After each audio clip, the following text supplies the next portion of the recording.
4 logos dan 4 malaikat. Di dalam Wahyu 9. Sangkakala yang kelima. Kemudian malaikat kelima meniup sangkakalanya. Kulihat sebuah bintang gugur dari langit ke bumi. Bintang itu diberi kunci jurang yang tidak terduga dalamnya. Bintang itu membuka jurang itu, lalu asap keluar seperti dari relau ataupun dari lubang yang dalam di yang amat besar. Matahari dan seluruh angkasa gelap diselubungi asap itu. Dan dari dalam asap itu keluar sekawan belalang lantas turun ke bumi. Belalang itu diberi kuasa seperti kala jangking di bumi. Belalang itu ditegak ataupun dilarang merusakkan rumput di bumi, pokok-pokok dan tumbuh-tumbuhan lain. Tugasnya menyerang manusia yang tidak mempunyai tanda meterai alam di dahinya. Belalang itu tidak benakan membunuh mereka, tetapi hanya menyiksa mereka selama 5 bulan. Sakitnya disiksa belalang itu samalah seperti disenggat kalajengking, sting by scorpion, sama sakitnya. Pada masa itu manusia yang disiksa itu mencari maut, tetapi tidak menemukannya. Mereka ingin mati, namun kematian terlepas daripada mereka. Mereka mau ingin mati, tapi tidak dapat mati. Belalang itu kelihatan seperti kuda yang siap sedia untuk berperang. Di kepalanya ada sesuatu seperti mahkota emas dan mukanya mirip muka manusia. Ini belalang. Di kepalanya ada sesuatu seperti mahkota emas dan mukanya mirip muka manusia. Rambutnya seperti rambut wanita dan giginya serupa gigi singa. Dadanya kelihatan seperti berperisai dan bunyi sayapnya seperti bunyi rata-rata kuda marah ke medan perang. Ekor dan sengatnya seperti kalajengking.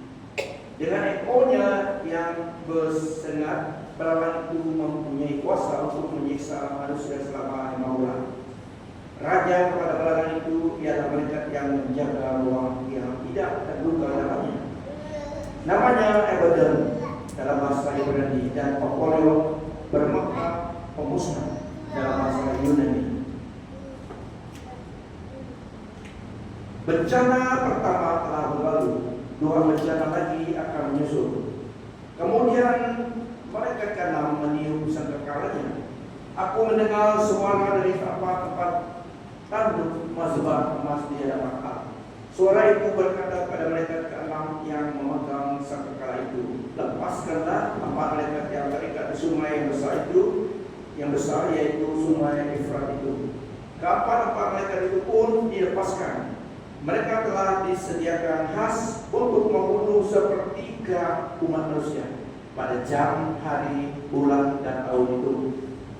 Aku diberitahu bahwa pasukan berkuda itu terdiri daripada 200 juta askar. Dalam penglihatan aku nampak banyak kuda dan penunggangnya. Perisai dan penunggang-penunggang itu merah seperti api, biru seperti nilam, dan kuning seperti belerang. Kepala kuda itu seperti kepala singa, dan dari mulutnya keluar api, asap, dan belerang. Api, asap, dan belerang dari mulut kuda itu merupakan 3 bencana yang membunuh sepertiga umat manusia. Kuasa kuda itu pada mulut dan ekornya. Kuda itu menyiksa manusia dengan ekornya yang seperti ular berkepala. Manusia yang tidak terbunuh oleh bencana itu tidak berpaling daripada berhala buatan tangan mereka. Mereka meneruskan amalan menyembah roh iblis dan berhala yang dibuat daripada emas, perak, dansa, batu, dan kayu yang tidak dapat melihat, mendengar, atau berjalan. Mereka juga tidak berpaling daripada membunuh, menggunakan sihir, melakukan pencabulan, dan mencuri. Itu berlaku di dunia pada masa itu. Kita go through explanation ayat ini. Kuasa seperti tadi, tiada siapa yang dapat melampas kita dari tangannya. Nah, saudara-saudari, dalam Revelation ini kita lihat belalang atau logos ini sembolis demon, bukan literally bela-bela, tetapi ini simbolnya demonic army yang keluar daripada pendapatan itu. So ini adalah demon spirit yang merupakan belalang, yang mereka dirupakan belalang, tapi muka mereka tadi semirip muka manusia juga. Ini certain figure, demonic figure. Dalam asap itu keluarlah sekawan belalang lantas turun ke bumi. Belalang itu diberi kuasa seperti kerajaan king di bumi. Belalang itu ditegak, dilarang merusakkan rumput dan di bumi, pokok-pokok dan tumbuh-tumbuhan lain. Tugas mereka hanyalah menyerang manusia yang tidak mempunyai tanda baterai Allah di dahinya. So mereka menyerang yang tidak ada security, tidak ada tanda Allah di dahi mereka. Orang yang datang percaya Tuhan di dunia pada masa itu, dan mereka menyerang yang tidak ada nama itu. Kita tahu segala sesuatu yang terjadi, Allah yang masih sovereign. So belalang ini adalah direlakan, diizinkan Allah menjadi senjatanya, fulfill tugas rencananya. So mereka lakukan siksaan kepada manusia. Mereka adalah utusan utusan ataupun pekerja yang Allah izinkan, yang telah Allah pakai guna melaksanakan tugas itu, yaitu menyisakan manusia dalam dunia dalam 5 bulan. Belalang itu tidak benar membunuh mereka, hanya mensiksakan selama 5 bulan. Torturing. Orang yang dalam penjara sebelumnya, orang kriminal selalu kena torturing, dan juga orang victim of war. So sakitnya disiksa belalang itu sama seperti disengat kalajengking, scorpion, sangat sakit, ya, yang pernah kena binatang gigit sakit. Okay, so ini sangat sakit, tapi tidak dapat mati. Pada masa itu manusia disiksa mencari maut, tetapi tidak akan menemukannya. Mereka ini mati, namun kematian terlepas dari mereka. Mereka mau mati sudah melepaskan sakit itu, banyak yang mati, tapi tidak dapat juga.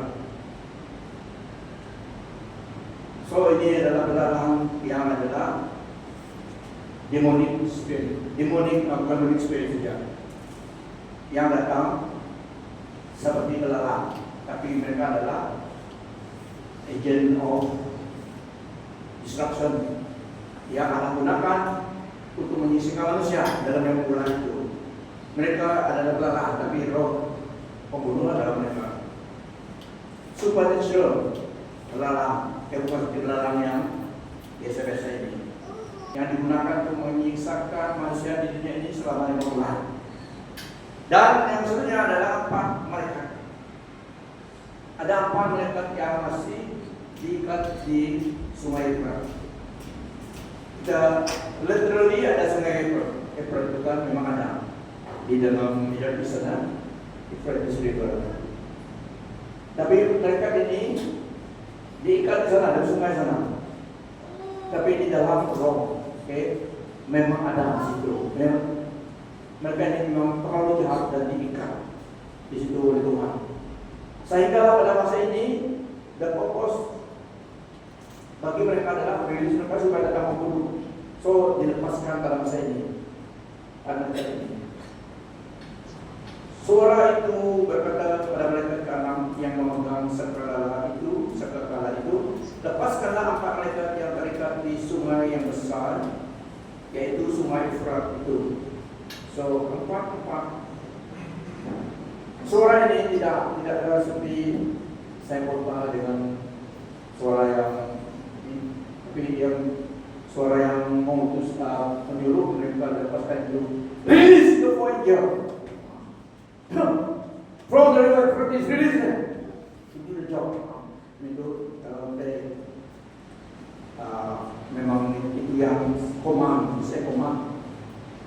daripada Tuhan kepada malaikat yang di situ untuk rilis mereka lepaskan mereka. So apa mereka itu pun dilepaskan, mereka telah disediakan khas untuk membunuh seperti water of human dunia ini. Pada jam, hari, bulan dan tahun itu, aku diberitahu bahwa pasukan berkuda itu terdiri pada 200 juta askar. Banyak mereka ya. Mereka datang untuk membunuh manusia, sehinggalah water of human being dibunuh dunia ini pada masa itu. Just imagine berapa banyak manusia dibunuh pada masa itu. Semua populasi manusia dibunuh water. Tetapi kita lihat di dalam semuanya ini, the restraint of the power is seen as a sign of God control over all the forces. Allah Tuhan kita masih menguasai apapun yang terjadi, sehinggalah menyuruh mereka juga melakukan tugas mereka, sehinggalah dilepaskan mereka karena Allah izinkan mereka dilepaskan. Kalau tidak, mereka lepaskan. So diizin lepaskan khas untuk pada masa ini. Mereka datang membunuh. Ya, so masa itu sangat sukar. Mau terima Tuhan, mau ikut Tuhan, dia dapat beli. Mau ikut Tuhan memang ada resikonya. Tidak mau ikut Tuhan, ambil nama sik-sik, jiwa kita dirusak. Tapi mau terima sik-sik itu supaya dapat membeli kepala kamu dipukau. Itu saja. So, suka sekali orang menerima Tuhan pada masa itu. Alangkah pada masa ini supaya kita ikut dengan first flight, tidak kena event ini. Yang manusia yang tinggal di dunia ini akan turun dulu di event. Di mana di Kristus yang bos pada masa ini diizinkan Tuhan. Saudara-saudari, alangkah baiknya pada masa ini, masa anugerah Tuhan datang kepada Tuhan. Ya, so firman Tuhan adalah kaitannya. Jadi Yesus katakan tadi, tiada siapa yang dapat melakukan kita daripada tangan Tuhan. Dalam Roma juga firman Tuhan katakan, karena aku yakin bahwa kematian maupun kehidupan, para malaikat maupun para pemerintah, masa kini maupun masa depan, baik kuasa apapun, ketinggian maupun kedalaman, baik apapun yang lain dalam seluruh ciptaan, tidak akan dapat memisahkan kita daripada kasih Allah yang di dalam Yesus Kristus. So, kebenaran ini yang terpegang. So, jadilah orang Kristen yang gunakan masa kesempatan ini melayani Tuhan dengan hidup kita. Ya, ini sangat penting supaya pada suatu hari kelak, jika Tuhan lambat datang mengangkat kerajanya, kita yakin angkat Tuhan. Ingat identiti kita sebagai orang Kristen yang bersatu dengan Tuhan. Kristen, identiti Kristen, nama Kristen adalah little Christ yang milik Yesus. Jadi Tuhan Yesus memberi jaminan tiada siapa yang dapat memisahkan kita daripada kasih Allah dalam Yesus Kristus. Tiada seseorang yang dapat melepas kita daripada tangan Dia. So ini very powerful. So itulah satu jaminan bagi orang Kristen yang sungguh-sungguh telah memberi hidupnya pada Tuhan. Keselamatan kita tidak berdasarkan diri kita, tapi berdasarkan Tuhan Yesus. Hidupnya, darahnya telah dicurahkan memberi kita, menebus kita, sehingga kita menjadi miliknya. So di dalam perspektif itu, kita menjalani hidup kita mau menyenangkan Tuhan. Apapun yang kita lakukan, menjadi saksi Kristus, gunakan masa waktu kita, gunakan keuangan resource kita, invest dalam pelayanan Tuhan, memberkati pelayanan Tuhan, supaya pada suatu hari kelak kita gunakan dunia ini ataupun currency dunia ini untuk invest dalam pelayanan Tuhan, tujuan Tuhan. Di surga kelak, masuk surga, kita juga menerima hidup kita. Amen. Segala sesuatu kita lakukan di sini, kita juga akan menerima yang kita datang Tuhan. 1 Korintus 15 ayat 28 demikian. So either kita telah melakukan sesuatu atau tidak di dunia ini, itulah yang kita akan terima juga daripada tangan Tuhan Yesus Bapa. Dan good news adalah salvasi kita aman dan Tuhan. Amen. Secure dalam Yesus Kristus. So, firman Tuhan mengatakan, walk out your salvation. Maksudnya walk out your salvation. Kita tidak mau diselamatkan, melakukan pekerjaan baik supaya diselamat, tidak. Kita melakukan pekerjaan baik karena kita telah selamat, melakukan pekerjaan baik mengikuti kehendak Tuhan supaya kita menerima upah kita Tuhan, reward dari Tuhan. So we want to do something to get something from God. Hidup kita, masa kita di dunia ini. Inilah masanya kita masih di dunia ini, ya. Kita invest masa kita. Jangan tunggu just a minute. Amen. Soon very soon we are going to see the King. Soon very soon we are going to see. Puji Tuhan. The good news adalah keselamatan kita is forever dalam Kristus. Yang penting kita hidup di dalam Dia.